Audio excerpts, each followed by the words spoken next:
ये है मेरे पर्टिकुला के प्लांट और मार्च का महीना जा रहा है और साथ ही ये मौसम होता है इन प्लांट की ग्रोथ का।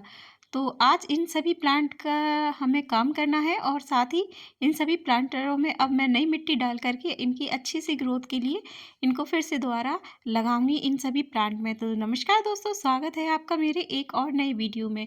तो आज मैं करने वाली हूँ इन पर्टिकुलर प्लांट की रीपॉटिंग कह लीजिए, इनकी रीपॉटिंग करने वाली हूँ और साथ ही ये सारे पुराने प्लांट जो सर्दियों के कारण कुछ इस तरह से हो गए थे, अब ये मौसम में अब दोबारा नई ग्रोथ के लिए ये तैयार है। और साथ ही इनमें काफ़ी टाइम से मैं सोच रही थी कि इनको मैं रीपॉट करूँ, पर गार्डनिंग का और भी इतना सारा काम था कि उन काम की वजह से मैं इनको नहीं कर पाई और ये धीरे धीरे फिर से ग्रो होने लगे और ये देखिए हरे हो गए हैं, मतलब ये ग्रो होने की पूरे मतलब प्रोसेस में हैं। तो बस यही टाइम सोचकर मैंने कि क्यों ना अभी अब समय है तो अभी भी इनको मैं रिपोर्ट कर सकती हूँ। और ये पर्टिकुलर प्लांट एक ऐसा प्लांट है जिसे आप जड़ से लगाइए या कटिंग से लगाइए, छोटी सी छोटी बारीक भी कटिंग लगाएंगे, इसकी पत्तियाँ भी लगाएंगे, वो भी ग्रो कर जाती हैं और साथ ही ये अच्छी सी एक सुंदर फूल देते हैं और रंग बिरंगे कई प्रकार के होती हैं। मेरे पास हम लाल, गुलाबी और एक वाइट कलर का पर्टिकुलर प्लांट है और ये तीनों ही बहुत अच्छे से ग्रो करती है। मेरे इतने सारे छोटे छोटे प्लांटर्स थे कि हर एक प्लांट को अलग अलग रिपोर्ट करना बहुत मुश्किल हो रहा था, तो मैंने सोचा क्यों ना आज इन सभी प्लांटरों को इकट्ठा किया जाए और इनकी रिपोर्टिंग की जाए। तो ये जैसे मैं आपको बता रही हूँ, ये प्लांटर जो छोटा सा है वो मैंने खुद से ही बना करके तैयार किया है। जी हाँ, जो सब्जियों वाली डलियाँ आती है छोटी-छोटी, तो उन्हीं से मैंने ये अधिकतर प्लांट सारे जो प्लांटर्स हैं वो मैंने सारे बनाए हुए हैं। तो बस आपको ये बताती जा यह मेरा दूसरे नंबर का पॉट है और इसको भी मैंने अपने हाथ से ही तैयार किया है और सीमेंट और रेत की मदद से आसानी से इस तरह के पॉट बन जाते हैं। तो जैसे कि मैं आपसे कह ही रही थी कि मेरे इतने सारे पर्टिकुलर के प्लांटर हैं कि मैं इनको एक-एक दिन अगर रिपोर्ट करती तो बहुत टाइम लग जाता और काफ़ी टाइम से मुझे रिपोर्ट करना भी था। तो क्यों ना आज एक दिन समय निकाल के मैंने इन सब की रिपोर्टिंग करना ज़रूरी समझा, क्योंकि ग्रोथ इनकी हो रही है और ऐसी ग्रोथ पर इनको सही टाइम पे सही मतलब जो इनका खाद वगैरह इनको मिल जाए तो ये अच्छे से ग्रोथ करने लगेंगे। तो बस इसी कारण से मैंने अपने जितने भी पुराने प्लांटर थे, कुछ प्लांटरों को तो मैंने मतलब 2 साल हो गए नहीं किया है रिपोर्ट, तो उनमें ग्रोथ और जड़ मैं बता नहीं सकती, इतनी मोटी-मोटी इसकी जड़ें निकली थी। तो मैं देख के खुद हैरान हो गई कि मैंने काफ़ी टाइम से कुछ प्लांटर्स को रिपोर्ट नहीं किया, तो इसी कारण से शायद इनकी इस तरह की जड़ बन कर के तैयार हुई हैं। तो ये कुछ मेरे पीवीसी पाइप के जो टुकड़े बचे हुए थे उसको मैंने घर पर ही इस तरह से यूज़ में ले लिया और इन पर इस तरह से पर्टिकुला के प्लांट लगाया, क्योंकि पर्टिकुला के जो प्लांट होते हैं उनको ज़्यादा पानी की ज़रूरत नहीं होती है और साथ ही इनकी जड़ें ज़्यादा गहराई वाले पॉट में नहीं, मतलब ज़्यादा गहराई वाले पॉट नहीं जाती हैं, मतलब ये छोटी से भी छोटी जगह पे अच्छे से लग जाती हैं और बहुत अच्छे से सर्वाइव करते रहते हैं। तो देखिए ये मेरा तीसरे नंबर का प्लांटर है जो मैंने खुद से ही बनाया है। इस तरह के कई प्लांटर मैंने खुद से ही तैयार किए हैं। अगर आपने मेरे वीडियो देखे होंगे तो वहाँ पर मैंने बड़े-बड़े वी प्लांटर बनाना बताया है आपको। अगर आपने नहीं देखे हैं तो प्लीज़ मेरे चैनल पर जाइए और मेरे चैनल पर जाकर आप मेरे गमले बनाने वाले वीडियो देखिए, तो आपको पता चलेगा कि किस तरह से मैंने टब से और स्टूल्स की मदद से भी गमले बनाए हैं। और इन सभी जो बकेट हैं इनका मैंने जो प्लांटर जो बनाए हैं इनके मैंने वीडियो नहीं अपलोड कर पाई, क्योंकि उस समय इस इन चीज़ों का मुझे इतना ज़्यादा नॉलेज नहीं था, तो मैंने ये बना दिए थे पर मुझे पता नहीं था, यूट्यूब पे मैं एक्टिव नहीं थी उस समय, तो ये मैंने अपलोड ही नहीं किए। पर अब मैं आपसे ये सारे वीडियो मतलब ये सारे गमले शेयर कर रही हूँ और इनकी जानकारी दे रही हूँ कि ये सब मैंने आप खुद से ही तैयार किए हैं और घर पर आसानी से बन गए। ये मेरा चौथे नंबर का कह लीजिए प्लांटर, ये भी मैंने तैयार किया है डलिया से ही। अलग-अलग प्रकार की डलिया से मैंने ये इस तरह के प्लांटर बनाए हैं, काफ़ी अच्छे लगते हैं और पर्टिकुलर प्लांट के लिए ये परफेक्ट है, एकदम बढ़िया है। तो क्या है कि ये सीमेंट के होते हैं, तो इसमें आसानी से धूप में भी रखिए तो कोई दिक्कत नहीं रहती है। ये इनको ख़राब होने का कोई चांस ही नहीं है और काफ़ी टाइम पुराने मेरे प्लांटर हैं। इनको 3 साल होने को होगी या इससे ज़्यादा के होंगे और देखिए बिल्कुल वैसे की वैसे ही हैं, वरना मार्केट वाले बहुत जल्दी टूट जाते हैं और ख़राब हो जाती हैं।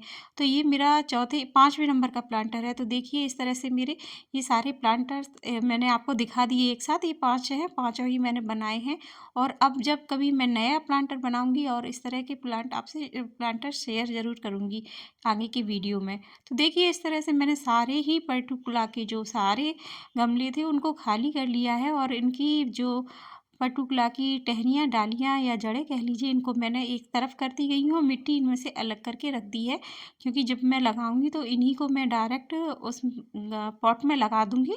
देखिए कितने सारे होकर के निकले हैं। तो बस अब हमें इसकी मिट्टी तैयार करनी है और इस मिट्टी में से जो बड़े बड़ा पार्ट्स है उसको हम हटा देंगे और जो रूट्स वाला पार्ट्स है उसको भी हटा देंगे और बस अब मिट्टी को अच्छे से सुखा लेंगे और तैयार कर लेंगे। तो सूखी तो खैर है, ड्राई है। मैंने जब इनको रिपोर्ट करना था तो 2-3 दिन पहले ही इनमें पानी नहीं दिया है, इससे ये देखिए इसकी मिट्टी काफ़ी भुरभुरी और अच्छी है। भुरभुरी मिट्टी में ही अच्छे से ये पर्टिकुलर प्लांट लग जाता है और अच्छी काफ़ी ग्रो भी होता है इसका, क्योंकि इसकी ग्रोथ बहुत अच्छी हो जाती है। भुरभुरी मिट्टी में क्या होता है ना कि रूट्स अच्छे से फैल जाती हैं और कोई दिक्कत नहीं आती है, क्योंकि पर्टिकुलर जो प्लांट होता है उसको कम मॉइस्चराइज़र और कम पानी की ज़रूरत पड़ती है, तो वो अच्छे से इन सभी प्लांटरों में अच्छे से सर्वाइव कर जाता है। देख लीजिए यहाँ मेरे सारे प्लांटर खाली हो गए, मिट्टी भी अलग निकल गई और पूरा पर्टिकुला के जो सब प्लांट थे वो भी अलग कर दिए। तो मिट्टी में मैंने थोड़ा सा खाद मिला दिया है और खाद मिलाने के बाद मेरे पास किचन का वेस्ट खाद रहता है और वही मैं मिलाती हूँ। कोई वर्मी कंपोस्ट वगैरह या गोबर खाद या गाय की गोबर का कुछ ऐसा नहीं है। मैं सिर्फ अपनी किचन की ही खाद मिलाती हूँ, क्योंकि वो मैं आसानी से बना सकती हूँ उसे और उसी को मैं अपने सारे प्लांट में यूज़ करती हूँ। तो बस वही खाद मिला कर के मैंने अच्छे से मिट्टी को मिक्स कर लिया है। मिट्टी वही है मेरे प्लांटर्स की, तो इन्हीं मिट्टी को मैं दोबारा से इन्हीं में भर दूँगी और अपने इसमें प्लांट लगाऊँगी। प्लांट लगाने से पहले मैंने अच्छे से मिट्टी के जो भी बड़े-बड़े पार्ट्स थे वो सब हटा दिए हैं और सारे प्लांटरों को रख लिया है। आज मैं लेके आई हूँ अपनी जो रेत का मोटा भाग होता है, जैसे उसको बजरी बोलते हैं, तो इस बजरी को मैं इनके नीचे बिछा दूंगी, जिससे कि जब भी हम अगली बार रिपोर्टिंग करें तो बहुत आसानी से हो जाए। और ड्रेन होल है उसमें से मिट्टी बाहर नहीं निकलेगी, ये ड्रेन होल को कवर करेगा। तो सभी मैंने ड्रेन होल खोल दिए थे अपने प्लांटर के, जो बंद हो गए थे काफ़ी टाइम से। तो बस इसी तरह मैंने सारे प्लांटरों में बजरी डाल दी है। बजरी डालकर इसमें हम मिट्टी वगैरह डालेंगे और अपने प्लांट को लगाएंगे। इन सभी प्लांटरों में मैंने बजरी डाल दी है, तो चलिए बजरी डालकर इनमें मिट्टी डालेंगे। तो इससे पहले मैं आपको बता दूं कि जो पर्टिकुलर प्लांट है उनको मोज रोज़ भी कहा जाता है। ये समर सीजन का मतलब प्लांट है और इसमें अच्छे से समर सीजन में ही फ्लावरिंग होती है और इसकी फ्लावरिंग अधिकतर बरसात से होने स्टार्ट हो जाती है। कुछ इससे बरसात से पहले आ जाते हैं, पर बरसात के बाद इसमें बहुत अच्छे से फ्लावरिंग होती है। और मतलब जैसे ये फरवरी मार्च का महीना है, इसमें इनकी ग्रोथ स्टार्ट हो जाती है। जैसे मैंने आपको वीडियो में शुरू में ही कहा था कि इसकी ग्रोथ स्टार्ट हो गई है और ये जैसे सूख जाते हैं सर्दियों में और इनमें गर्मियों में मतलब कलियां बन मतलब जैसे हरा हरा कलर देना स्टार्ट हो जाता है, या कहिए इनकी ग्रोथ बनना स्टार्ट हो जाती है और इनमें कलियां भी धीरे धीरे बनना स्टार्ट हो जाएंगी। और जैसे कि यह लो मेंटेनेंस का पौधा है और फुल सनलाइट वाला पौधा है, इसे अच्छे से धूप में रखिए और 6 से 7 घंटे की धूप अच्छे से देते रहिए, तो ये अच्छे से सर्वाइव करते हैं। इसकी मिट्टी एक बार अच्छे से बना लीजिए तो पूरा सीजन बहुत ही आसानी से चल जाती है। जैसे कि मैं आपको बता रही हूँ कि यह आसानी से कटिंग से लग जाता है और मिट्टी को उपजाऊ होना भी बहुत ज़रूरी होता है। तो इसके लिए हमने वही मिट्टी मतलब वही तैयार की है, जिससे कि आप इसको आसानी से लगा सकते हैं। आधे से 1 इंच की कटिंग को लीजिए और इसको प्लांट में लगा देंगे तो यह 1 से 2 दिन में अच्छे से रूट्स भी देने लगती हैं।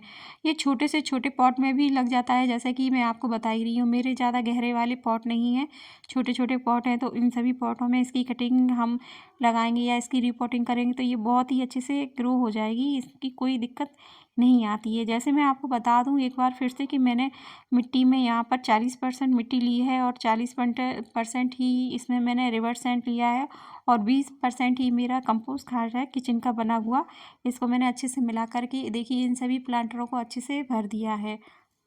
कि कि मैं आपको बता रही हूँ कि जैसे मैंने अपने प्लांटर सारे खाली किए थे, तो उनमें अपने ड्रेन होल को मैंने खोल दिया था, जो कुछ कारण मिट्टी से बंद हो गए थे। जब भी आप पौधा लगाएँ तो इस बात का हमेशा ध्यान रखें, ड्रेन होल होना ज़रूरी है, और नहीं है तो आप उसमें बना दीजिए, और है तो इसको आप समय पर चेक करते रहिए कि वहाँ बंद तो नहीं हो गया है। और बस यही है कि जब ये लग जाए तो इसमें काफ़ी खरपतवार भी बन जाते हैं, घास हो जाती है, बस उसको हटाते रहिए, तो आपके पर्टुकुला के प्लांट पूरा सीजन फूल देने के लिए अच्छे से तैयार हो जाएंगे। जैसे कि अब हमने ये सारे प्लांट लगा ही रहे हैं, तो थोड़ा इसके फर्टिलाइज़र की भी बात कर लेती हैं। अगर आप फर्टिलाइज़र बना रहे हैं तो गाय के गोबर के जो कंडे होते हैं, उसको 5 से 6 घंटे के लिए पानी में डाल दीजिए, या फिर आप 1 से 2 दिन के लिए भी रख सकते हैं। और ये सब जैसे आप 5 से 6 घंटे पानी में डाल के रखिए, या 1 से 2 दिन तक रखिए, और जब ये आपका फर्टिलाइज़र बन कर के तैयार हो जाए तो आप इसे छान करके 1 लीटर पानी में फर्टिलाइज़र में 10 लीटर पानी मिला कर के मिक्स कर लीजिए, और आप अपने पौधों पर इसका स्प्रे कीजिए, या छानकर पानी या सीधा पर्टिकुलर प्लांट में दीजिए। तो यह प्लांट बहुत अच्छे से ग्रो करेगा और जल्द ही नई कलियाँ भी बनाना स्टार्ट कर देगा। वैसे तो मॉस रोज़ की बहुत ही वैरायटी आती है, और बहुत ही अच्छे अच्छे इसके फ्लावर होते हैं, और ये कम लो मेंटेनेंस वाला प्लांट है, तो इसको आसानी से आप किसी भी चीज़ में लगाएंगे, मिट्टी में, तो ये बहुत ही अच्छे से ग्रो कर जाती है। तो मैंने बहुत सारे और भी छोटे छोटे प्लांटर्स में इन पर्टिकुलर प्लांट को लगाया है, बट मैं आपको वो सब नहीं बता पाऊँगी क्योंकि काफ़ी टाइम लगेगा उसमें। तो मैंने ये देखिए सारे अपने पर्टिकुलर प्लांट को इसमें प्लांटर्स में लगा दिया है, और लगाने के बाद ये दूसरे दिन का रिज़ल्ट है। ये प्लांट अच्छे से ग्रो हो रहे हैं, तो मैं इन सभी प्लांटरों को उनकी जगह पर रख दूँगी। तो इसके लिए मैंने यहाँ पर पहले जो और भी गमले थे उनको इधर से उधर रखा है, क्योंकि उनके लिए जगह बना दी है। उसके बाद मैं इन सभी पर्टिकुलर प्लांट को रख दूँगी। तो यहाँ पर मैं टमाटर का प्लांट थोड़ा रख रही थी, और दूसरा ये हरसिंगार का है, जिसे मैंने 3-4 दिन पहले रिपोर्टिंग की थी, और इसका भी वीडियो मैंने अपने यूट्यूब चैनल पर डाला था। तो अगर आपने मेरा वह वीडियो नहीं देखा है तो प्लीज़ ज़रूर जाइए और देखिए कि किस तरह से हरसिंगार पर मैंने क्या लिक्विड खाद डाली है, या क्या फर्टिलाइज़र यूज़ किया है, जिससे ये अब गर्मियों के सीज़न में फिर से हरा भरा और घना हो जाएगा, और फूल पत्तियाँ भी ज़्यादा देगा। तो बस इसी का वीडियो है, तो आप ज़रूर देखिएगा मेरे चैनल पर जाकर। साथ ही यहाँ पर मैं जगह बना रही हूँ अपने पर्टिकुलर प्लांट के, इस प्लांटर के लिए हमेशा से मैंने एक कॉर्नर ही शिफ्ट करके रखा है, वहीं फिक्स कर दिया है कि वहीं पर मेरे पर्टिकुलर प्लांट लगते हैं। वहाँ पर 6 से 7 घंटे की अच्छी सी धूप आती है, और वो जगह भी पर्टिकुलर प्लांट के लिए बहुत अच्छी है। एक तो वो कोना कवर हो जाता है, और साथ ही जब फूल खिलते हैं तो एक जैसे एक लेयर में खिलते हैं, तो बहुत ही अच्छी लगती हैं। तो उसी सबको मैं वहाँ से मिट्टी हटा रही हूँ, और मिट्टी हटाने के बाद वहाँ जगह बनाई है, क्योंकि काफ़ी टाइम से ऐसा ही डला हुआ था, तो मैं वहाँ नहीं रख पा रही थी प्लांट्स को अपने।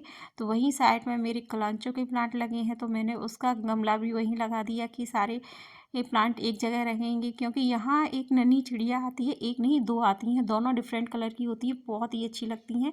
और मैं आपको अगले वीडियो में अगर बताऊँगी, अगर वो चिड़िया आएगी तो उसका भी वीडियो आपसे शेयर करूँगी। तो एक-एक करके मैंने सारे अपने पर्टिकुलर के प्लांट को मैं इस तरह से लगा दूँगी। पर इससे पहले मैंने देखा कुछ जड़ें खुली रह गई थी, रात को काफ़ी टाइम हो गया था लगाते-लगाते। तो उस समय मैंने इतना ध्यान नहीं दिया था, तो मैंने कहा अभी भी कोई टाइम नहीं, ज़्यादा नहीं हुआ है, मैं बस इसके ऊपर जहाँ जगह मुझे लग रहा है कि वो जगह खुली है या जड़ें खुली हैं, तो उस पर थोड़ा-थोड़ा मैं मिट्टी डाल दूँगी, और उसको पानी डाल कर के फिर अच्छे से रख देंगे। ये सब करने के बाद चलिए अब हम लगाते हैं अपने पर्टिकुलर प्लांट को वहीं पर जहाँ पर हमने पहले इनको हटाया था, तो बस वहीं पर फिर से लगा दूँगी, और इन सभी प्लांटरों को रख दूँगी। काफ़ी मेहनत के काम होते हैं, हमारे जो गार्डनिंग के शौक़ है, भई शौक़ ऐसा लिया है तो मेहनत तो लगेगी ही, और ये सारे शौक़ जैसे हम कहते हैं ना, शौक़ के लिए मेहनत है। किसी ने बड़े कमाल की बात कही है कि बागवानी की महिमा ही अलग है। हाथ में मिट्टी, सिर धूप में, दिल प्रकृति के साथ। बगीचे का पोषण करने का मतलब सिर्फ शरीर को ही नहीं, बल्कि आत्मा को खिलाना भी है।